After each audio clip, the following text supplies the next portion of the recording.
Welcome to the Wellness Esquire Podcast. I'm Ariella, and I'm so excited to share this conversation with Gary Miles. Gary practiced as a trial lawyer for over 40 years, building and managing a successful firm. But behind all those external victories, Gary spent many of those years practicing as an active alcoholic, a secret he carried while maintaining that high-performing exterior so many of us are familiar with. Now, with 34 years of sobriety, Gary has transitioned from the courtroom to coaching, helping lawyers move from surviving to flourishing. In this conversation, Gary talks about the crushing weight of lawyer burnout and anxiety. He talks about being, in my words, a kick-ass litigator who was simultaneously too paralyzed by anxiety to even open his own mail. We discuss the perfectionist trap that keeps so many of us stuck, the limitations of traditional lawyer assistance programs, and why reaching out for help is often the most courageous legal strategy you'll ever employ. And we talked about how lawyers can build a life in law that doesn't require you to sacrifice your soul. This is a very relatable conversation for all of us, and I'm so grateful to Gary for his openness and for the work he does now so that other lawyers don't have to struggle the way he did. Thanks so much for listening. Enjoy, and remember to subscribe. What a win. Really lovely to chat with you. How are you feeling today? I'm doing great. And just to let you know, I have sort of a hard cut at about 9:55 because I have people coming in my house and they'll be noisy, not because of anything on my schedule. And Totally fine. How long have you been doing your podcast? So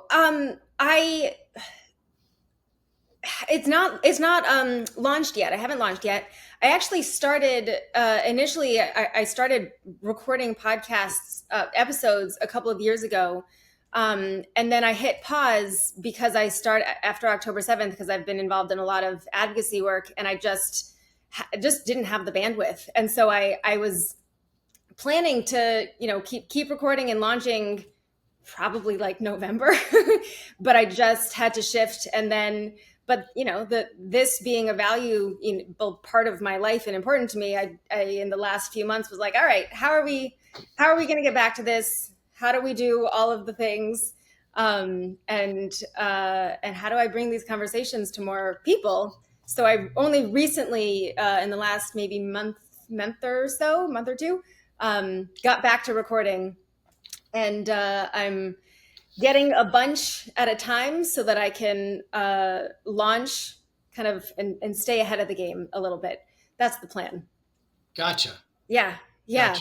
Yeah. Amazing. So, okay, 9:54, we will be done. Somewhere between 9:54 and 9:55. On kind of a different point that I can't imagine what you've been through in the last going on 2 years now. Thank you. It's just so horrible and so tragic. And I guess I am very naive. I have a lot of Jewish friends. I grew up working in a Jewish club. I was born Irish Catholic. Now I'm not Catholic anymore. That's neither here nor there. But the trauma it must be for you. And I'm just so appalled at how the world, particularly our country, not our government, but some of our people have reacted to this whole thing. Like, it just boggles my mind. Like, just give our hostages back and the war's over. I mean, like, what the heck? Like, how are we the bad guys in this? And I really had thought after everything that happened in World War II, and there might have been some remnants of anti-Semitism among some people, but I never thought it was as profound and actually transparent as it is now. Yeah. So I just didn't know of your background, and I'm just want to express my sympathy and affection and support. Thank you so much. I really can't adequately express how meaningful it is to hear that, because I that's not what everyone says, and so I'm very vocal.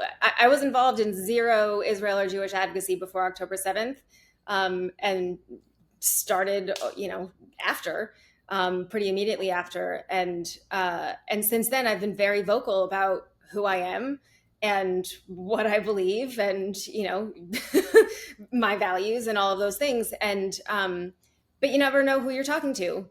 And it's incredibly meaningful to get on calls with people to talk about something else, and for that to be your viewpoint. And I'm really so grateful, because it's been a really hard Nightmare. I yeah mean, a it's a nightmare. nightmare.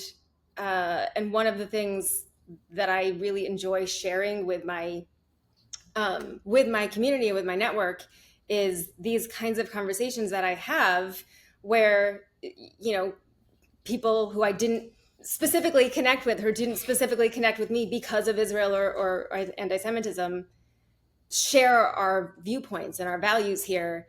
And so many Jews have just felt so left behind and so I bet. astonished at what's happening. I bet. So to hear other people say, yeah, we see this and we see it's insane and we're not okay with it, Right. it's hard to find the words to express how much it means to hear that. So Good. thank you. What are you doing? Are you still practicing law? Yeah. I have a law firm. I actually launched my own firm after October 7th. I'd been looking to do something different. I was thinking about going in-house. And then part of it was just the way I wanted to direct my time and energy shifted so profoundly after October 7th that I already wanted more control over how I was spending my time and my energy, and what kind of clients I was working, and all of these kinds of things, Sure. and more so oriented around the well-being stuff. But then there was this add-on of, well, I want to make sure that I'm only working with clients that think that I should be alive. What kind of work do you do? So my practice is, I do fractional general counsel work for the most part, and a mix of businesses in different kinds of industries. My background is FDA policy and healthcare and life sciences, which I still do, but now I'm more across the board, for profits, nonprofits, startups, a lot of startups.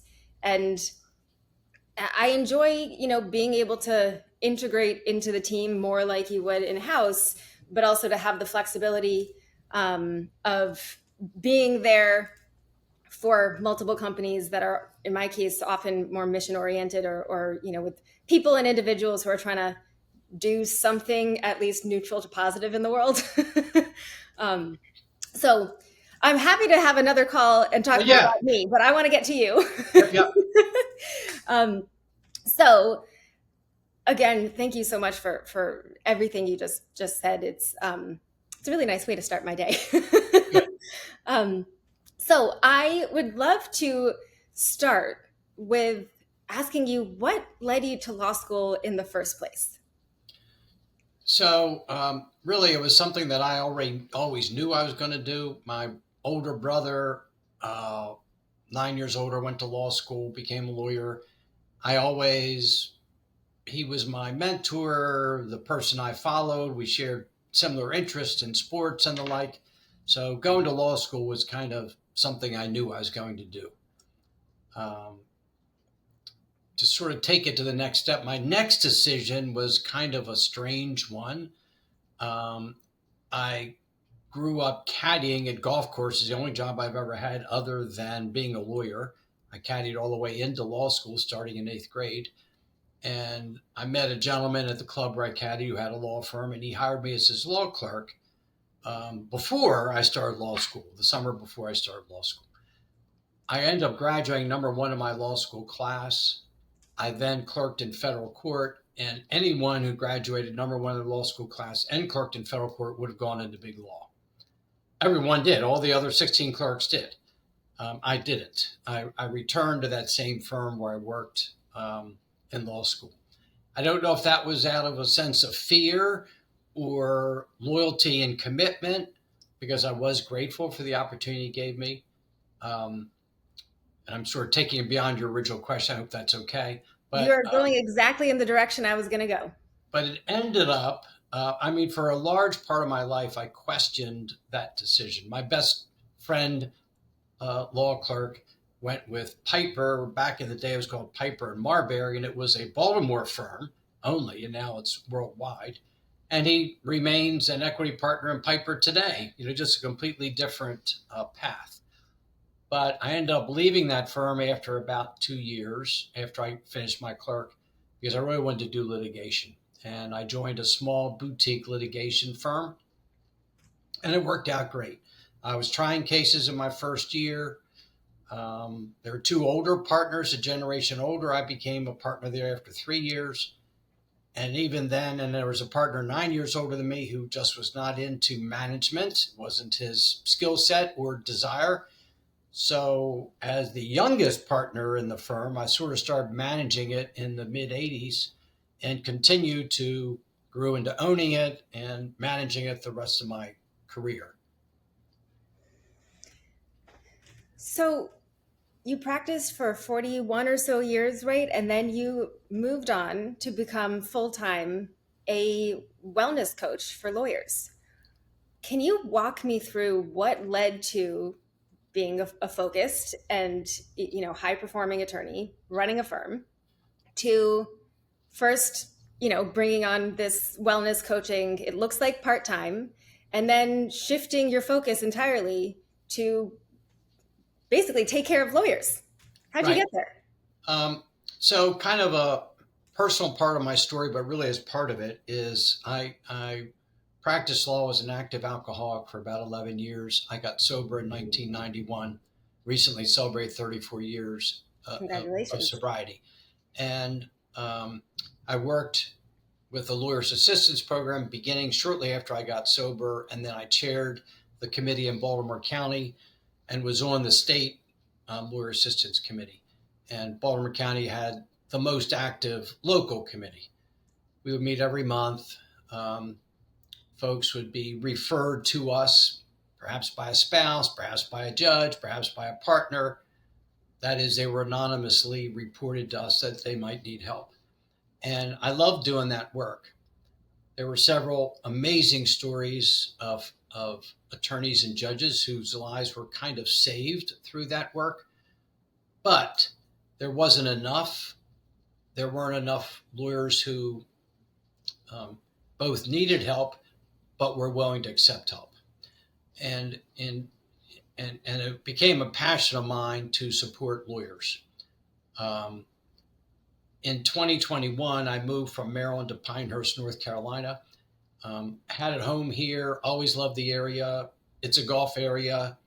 I've been a golf nut most of my life.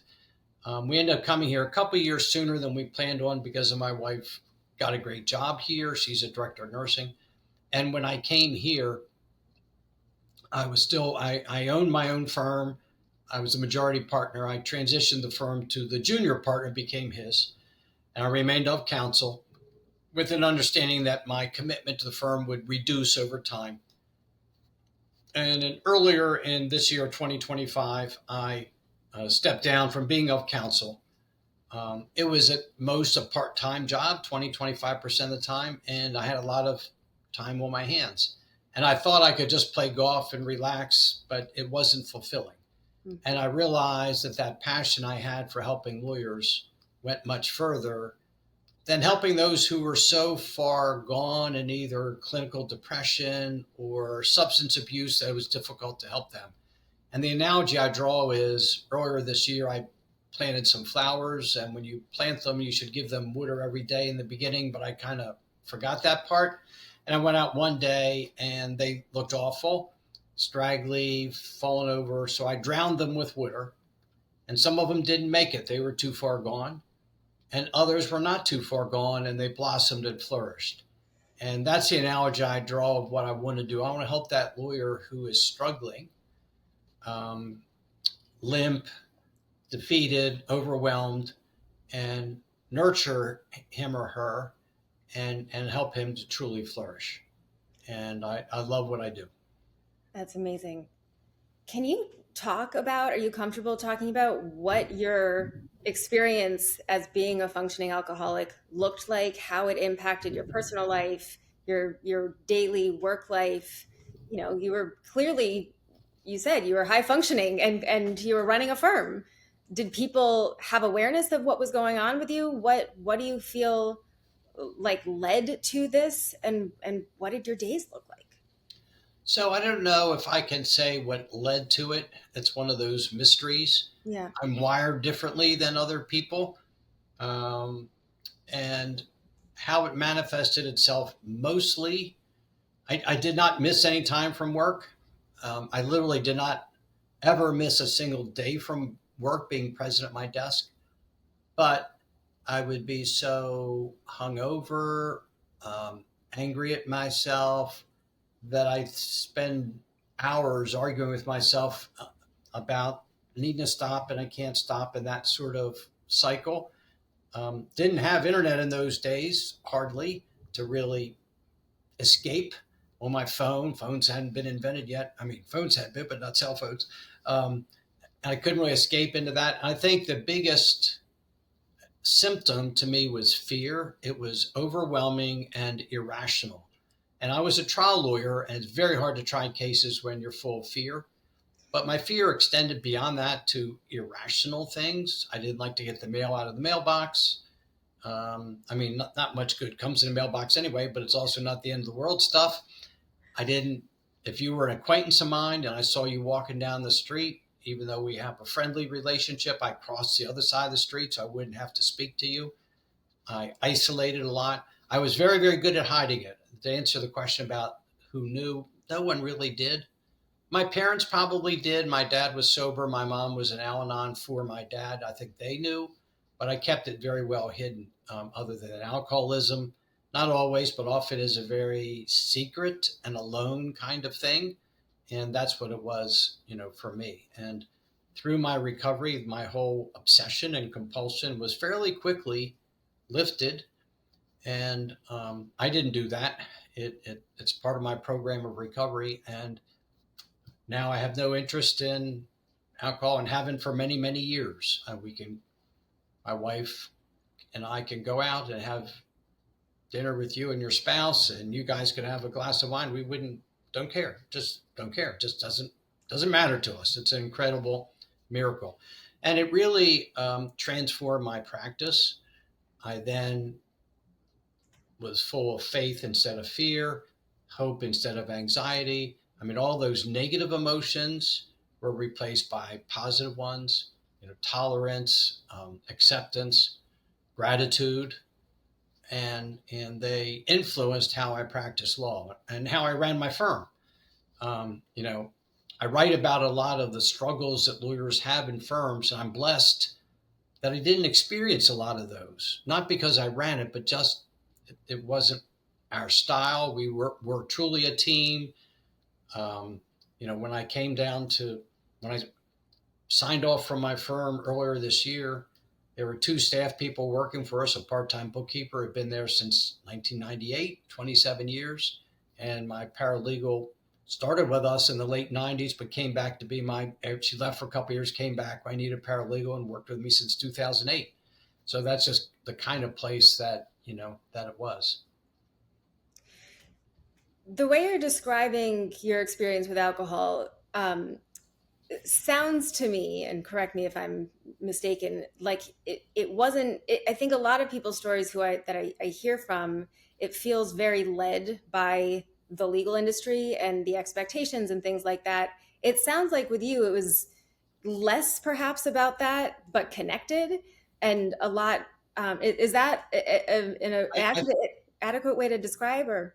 It's certainly true that the legal profession has overwhelmingly more mental health issues than any other profession. You're probably familiar with the ABA study. I'm not familiar. I couldn't quote right now the exact figures, but something like 25% to 33% of lawyers self-reported as having a problem with substances. 11.9% reported they had suicidal thoughts in the prior year. So clearly the legal profession creates stresses beyond what is typical in other professions, and they affect our mental health. I would not say that was my case, though. I think I got here all on my own. Alcoholism runs in my family. I think I'm just wired differently. And really, my practice, the two older gentlemen in my firm, Dick Lurch and Joe Huseman, nicest people in the world. Never any issues about money with anybody. or workload or complaints. They were nice and gracious and kind. So I really didn't, it's stressful being a trial lawyer, but sometimes stressful dealing with lawyers, but my workplace was as healthy as any I've ever seen. Well, at least there's that. Yes. Did you find there to be one or two things that stood out from your recovery process that were most helpful or most immediately helpful? I think the two characteristics that I think were helpful in the beginning and a huge part of my life today are gratitude, because often things in our life aren't what we want. There are a couple of circumstances in my life now that are not at all what I want. But when I think of all I have to be grateful for, they pale in comparison. And the most important thing, I think it's really so helpful for lawyers, and gratitude is for sure. But the other one is what I call acceptance. There are so many things in our life that we have no power over. Things in politics, things in the world, things in the economy, things in our work environment. We may not like our managing partner, our client may be difficult, the other lawyer may be a jerk, but we have no power over those things. We can't control how our client speaks when he calls to us. We can try to manage it. We can try to respond appropriately, talk about the right way to say things. But the reality is we can't change other people's personalities or the circumstances. But so often we resist and focus on those very things that we don't like in our life. We think about how our partner is just too demanding and how our client's never happy and how that lawyer doesn't keep his word and raises his voice. We think about those things and we magnify the stress they cause. Instead of saying, look, that's just what it is. How do I want to respond? How do I want to respond to that difficult lawyer? How do I want to manage that client? Maybe I don't want to represent the client anymore. Maybe I need to set about whatever it might be. But I think those are two characteristics I think are very, very helpful to the practicing lawyer. You had a really phenomenal post about having a panic attack in court that no one saw. Can you talk about that and the impact it had on you? Yeah, and that was earlier in my career when I was still kind of developing some of these skills. And it had a lot to do with that fear that I felt. And you can't be a lawyer and go into court and be afraid. But I just felt overwhelmed, and no one sees it. It's an internal feeling. But some of the characteristics I've talked about now that I help my coaching clients with, help them to manage those things without feeling such anxiety and fear and worry. I think we all could use the improvements in all of those areas. You also speak about mental prisons. Can you talk about that? Sure. I wrote a book called Breaking Free, and I talk about the 12 prisons of our mind. And for each of them, I give tools of how to overcome them. And I guess I picked 12 because it was a round number. It could have been 10, it could have been 15. But there are things like comparison, comparing ourselves to others, people pleasing, perfectionism, all three of which I suffered from, particularly when I was a kid. I was very, very heavy. I wore nerdy glasses. I wasn't particularly athletic, and I was brilliant. And the combination of those made me disliked by everybody, because no one likes a smart kid who makes their 68 look bad when the smart kid got a 98. And so I grew up being bullied, picked on, not a wealth of friends. And so I grew up wanting to prove myself, wanting to be the best, so no one could criticize me, and people pleasing. So I'd act one way with you to curry your favor, and act a different way with a different person to curry their favor. And for me, they were very prominent. The other one that for trial lawyers that I highlight in there is worrying about the outcome of cases, or might be circumstances in our life. We have no control over the outcome. When I think of health things, I've been through a couple of health things, and they're particularly hard because you want to be healthy. You don't want it to go the wrong way, but we really are powerless over it except to do what's recommended, see the doctor, get the test, whatever it might be. So in my book, I talk about those 12 mental prisons and ways to kind of manage them: perfectionism and people pleasing and comparing and worrying about the future and being influenced by our past. I mean, I've learned how much my past influenced how I behaved at certain times, um, like with people pleasing. Hmm. Has your definition of success changed over time? Oh, that's interesting. So I think success, and it might have had to do with the stage of my life. In the beginning, it had a lot to do with stuff, not so much ostentatious stuff, but building a retirement account, funding school, making sure we had a nice home, um, and just making those things bigger. Making the retirement account bigger, and that was sort of where I was for most of my life. And I realize now it's just completely different. Um, I'm at a stage in my life where I can't do a whole lot about where I am with stuff and financially, but more than that, it's how do I want to be remembered? I love the book Everyday Legacy, because he was Cody Shewan wrote it. He actually was in the funeral industry, and then he was motivated to kind of look at his life and how do I want to be remembered? What relationships I want to have with my family members and my loved ones, and now that's my focus. How do I want to be remembered? And I want to do things that are fulfilling. When I sort of stepped away from the practice, came here, I could play golf every day. I live in a beautiful place, a lot of golf courses. I belong to a nice place, but it wasn't really fulfilling. It's nice to do now and then, but that's how I got into coaching, because I want to be as helpful to other lawyers as I possibly can. I want to help them overcome the many obstacles I've had to overcome in my career, and teach them, show them, support them, wrap my arms around them, lift them to get to a place where they feel happy and fulfilled rather than stressed and overwhelmed. I want to dig into the happiness part because I think we often, a lot of us tend to not really give a lot of thought to the role of happiness in our lives and in success. When did you start thinking about happiness, and how has your view on happiness and its role in success also shifted over time? That's a good question about when, because it was a process rather than an event. Um, we're always work in process. We're always growing. We're always changing, and so I don't know when. But um, so I guess one thing that was another kind of transformation in my life. I spent the first 30 years doing mostly insurance defense work, although I handled some other litigation matters of my own choosing, mostly in the trucking industry. So I would represent trucking companies and truck drivers through specialized insurance. I liked it. I was good at it. But I got to a point where it just didn't do it for me. It wasn't fulfilling. What happened in my cases didn't make a huge difference to anybody.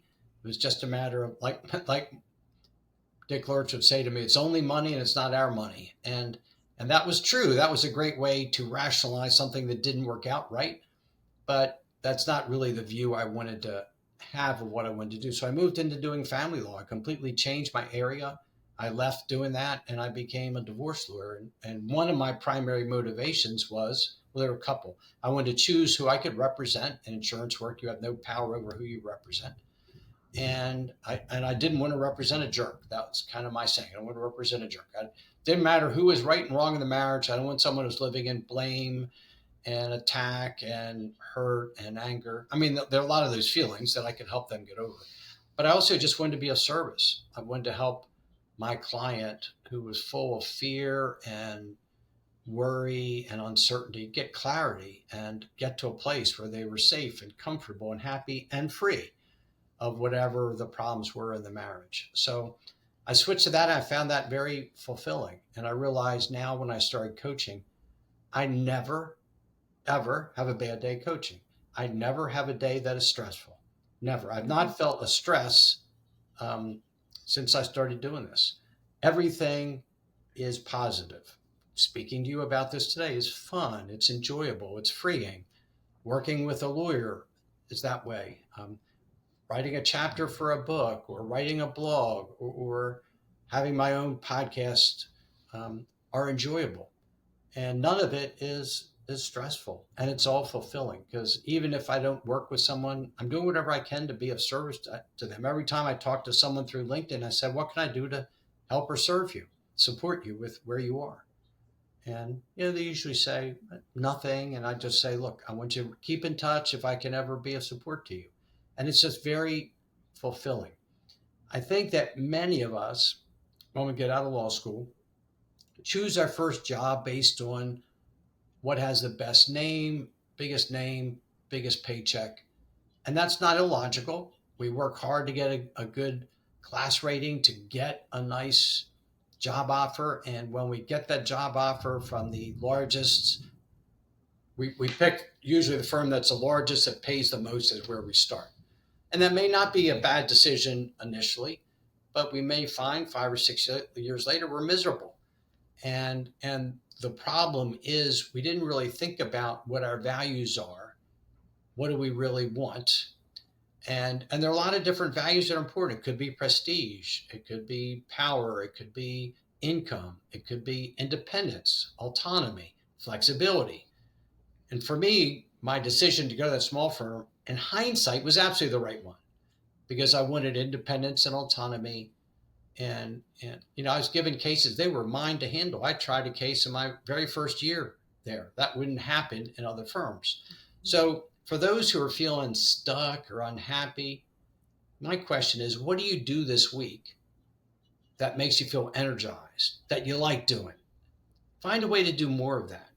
What is it you did this week that you can't stand, that annoys you, that frustrates you? Find a way to do less of that. And maybe that means you need to work in a different place. I think you recently started your own firm, and I've developed sort of a niche helping unhappy lawyers develop their own firm. I've had 3 lawyers recently who've left their firm, and I've helped them create their own firm. Nothing is more fulfilling to me than that, because they have found the freedom to make the firm what they want it to be with their set of values. And they've developed the flexibility in their schedule to be with their kids, or whatever it might be that's important, maybe help an older parent. And that's very, very fulfilling. So for those of you who feel stuck, think about what your values are. What is really important to you? What would you like if you could create your dream 5 years from now? Where do you want to be? And set up a plan to make that happen, because you can. With all of the lawyers that you coach, do you find that there are a couple of factors that stand out as being kind of a common denominator amongst those in our industry that often stops us from doing the thing that we kind of know would make us happier, or that we do want to do, but we're terrified, or we don't know how to set the boundaries, or we're afraid of the external expectations? Or does anything stand out to you across the board? Yeah, I think many lawyers are overwhelmed, but they're hesitant to, I guess one is financial. Sometimes they might be in big law or in a good sized firm, make a really nice salary that their family needs, or at least as they develop, they need that salary. And the first step to doing something else, if you move in-house, typically you make less money, not always. If you work for the government, you pretty much always make less money. And if you create your own firm, it takes a while for it to take off. So that's part of it, what some people call the golden handcuffs, I guess. The other thing is fear, lack of confidence, worry, thinking, how could I create my own firm, and where will my clients come from? I did family law. I coach a family lawyer now, and she always says, I don't know who I'll be representing in 3 years, because whoever I'm representing now won't be representing them in 3 years. The divorce cases tend to not repeat. And so, but I said, look, I don't know who they'll be, but you will have a full book of clients 3 years from now, just be different clients. That's just how it works. And so I think a lot of it's fear, money, and not knowing how to create a firm. And so that's where I come in. I show them how to create the firm. I help them set up systems. And, when I work with my clients, I don't have a set plan. I don't have a set module. There's no right way to run a firm. There are some companies out there who support lawyers in managing firms, but they have a program. This is how Mhm. you're to do it. This is how we do it. This is how you should do it. That's not me. I try to figure out what my client wants their practice to look like, and then I help them create it. How do you help your clients learn how to set and maintain boundaries? Well, that's a common discussion. And, you know, we are in the service business. And I think sometimes we get carried away with being of service to our clients. Like you wouldn't call your doctor and expect your doctor to answer the phone. And that's okay. We don't need him to answer the phone. We can talk to the nurse or the support staff and say, this is my concern. Can you have someone get back to me? And that's understood. But in our profession, we feel like every time the phone rings, we have to answer it. And technology has become an amazing gift, but it's really become a prison of its own, because I know I suffered from this. Once email came into existence, I was hooked. And if you sent me an email, no matter how important I was working on it, once I saw that email, I was going to answer it. I'd interrupt what I was doing all the time to answer it. And a lot of that comes from setting boundaries. You know, I did a course recently on productivity, and I asked the lawyers in the room, how many times do you look at your email in a day? And the number was like 50, you know? I mean, it was crazy. I said, why not look at it 3 times in a day? Look at it 11, 2, and 4:30. I mean, what email comes through that is so urgent, it can't wait an hour for you to look at it? If you're trying a case, you're in a mediation, you're in a client meeting, you wouldn't be looking at your email, or you shouldn't. And so, and obviously it can wait, but we've gotten bad habits of looking at it all the time. So part of it is training ourselves. Part of it's training our clients. And I encourage my clients who set up their own firms, when you talk to your client, tell them this up front. I'm very devoted to you. I'm very devoted to my other clients. And I need periods of focused work to work on your file and their files. And so I will not be available to answer your phone calls whenever they come in, or to answer your emails whenever they come. What I promise you is I will answer them the same day. I will get back to you. And they're like, great. And I even encourage having a time of day, like say 10:30, when you return emails and calls, and then maybe 2:30 when you return emails and calls. You can actually train them to expect the call back at one of those 2 times. And it really works. But everyone's afraid, to do that. When I shifted to having an approach more like what you're describing, so much changed for me. And I remember being part of environments where it felt like, we were in competition to be the first one to respond. And Right. I have to tell you, the quality of your response when you're racing for it is just not going to be as good It's as not. if That's you're so true. focused, not doing other things, and, you're not overloaded and overwhelmed. So true. Yeah. So true. Yeah. Are there other things that you find when you're able to get your lawyer clients kind of to a certain point with coaching where you find that, if you can get them over a certain kind of hurdle, they just start to soar? Yes. Yes. I coached a young woman, defense lawyer, who was 1 or 2 years into her practice. And the first time we just had a connect call, she wasn't my client. I just asked her a couple innocent, not intrusive questions, and she teared up. And, what's going on? And she just told me she was full of fear and anxiety and stress. We worked together for only 6 months. And the last call I had with her, I said, how you doing today? She smiled, she laughed, she said, I'm wonderful. She was an entirely different person. Part of it is I, as a coach, help my clients see in them their positive traits that sometimes they lose sight of. Sometimes we're so hard on ourselves, we see only our weaknesses and our failures. And part of it is not really giving ourselves grace and enough compliments for all the good things we do. But Mm. it just was amazing the transition. Her, a lawyer would send her a nasty email and she'd fall apart. A partner would say something constructive, not really nasty, and it would bother her. And she realized to take all those in stride. Amazing. When you were practicing, were you as comfortable as you are now being so open and vulnerable about perfectionism and imposter syndrome and, making mistakes and all these sorts of things that I think a lot of us, I certainly had to grow into being open about that stuff. Did it come easily to you No, or? it not actually. I think the real growth since I started coaching was being more vulnerable. I mean, I shared with people one on one about my recovery as part of my recovery service. But other than that, my ego was such I wanted to look like so many lawyers do. I wanted to look like I had it all together, Mhm. and I didn't. I've never had it all together. I still don't have it all together. But I've learned in my coaching that I want my clients to be transparent, authentic with me because that's the only way it works, and I owe it to them to be as transparent as I can. And I know I went to the last church we went to when I lived in Baltimore. They would always preach from a position of humility and their own failures and what they did to overcome them. And I think that's a much better way to convey a message than to say, well, Ariella, this is how you ought to do it. It's better to say, this is what I did wrong and this is how I fixed it. And then you say, oh, well, maybe that would work for me too, without me being preachy. So I think being transparent, authentic is something I've really learned only in recent years because my ego was such, it was hard for me to do that.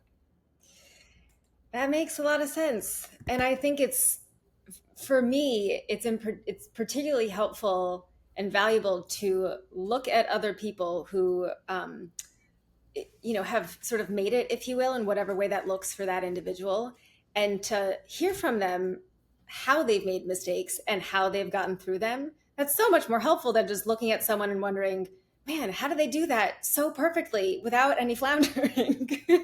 That doesn't help anyone. Right.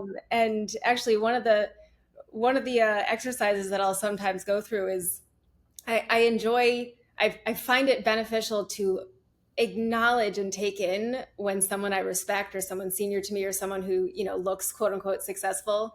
I'll note when they've done something imperfect, and I'll recognize for myself, wow, I don't care. That That's great. doesn't. Yeah, Yeah, that's great. yeah. Um, if you had a magic wand and you could change one thing in an instant about how the legal industry operates, what would you change?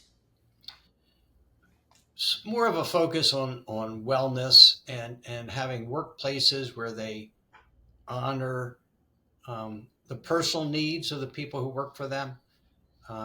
There's some firms who've been created like that, where they recognize people need flexible schedules, whether it's due to children or activities or training for a marathon, whatever it might be, and create a sense of team instead of competition, collaboration instead of competition. I think our industry's made steps towards recognizing wellness, but we have so far to go, and it often doesn't penetrate into the law firm. Right. Um, some of the traits that make us great lawyers make us terrible leaders. Supreme confidence, not questioning ourselves, being invincible. Whereas a good leader is humble and open and authentic and accepts responsibility and doesn't live in blame or attacking or things like that. So it's not easy to be a very good lawyer and a very good leader, but it is possible. Interesting point. So, for those lawyers who have those skills and that helps them to really operate well in their practice and they want to be a good leader, how would you help them, make those steps to be able to really do both and and manage those skills, but in different ways depending on the context? Well, I think that's exactly it. If you go to the courtroom, you have to come across one way. If you're running your firm, you have to come across a different way. But to be honest with you, I think humility and authenticity that would end up being my style in the courtroom. I at times tried to emulate the real aggressive attorney. That just wasn't me. Mhm. And I found my honest, authentic approach actually worked very well because juries liked it. So I think the thought we have to be as powerful and invincible isn't really true.